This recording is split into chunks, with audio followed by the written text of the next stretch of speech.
Hello, hello, hello.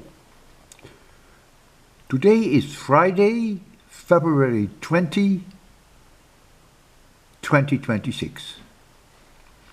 Problem 249.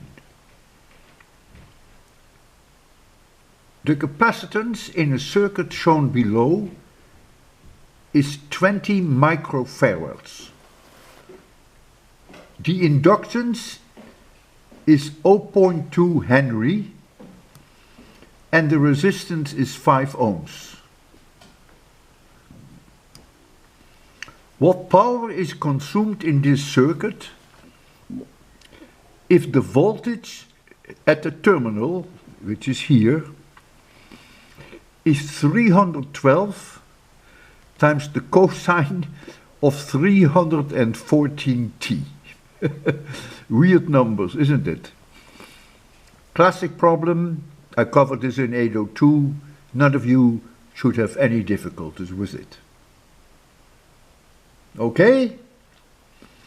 So if you can't do it right now, check my 802 lectures and it's all there.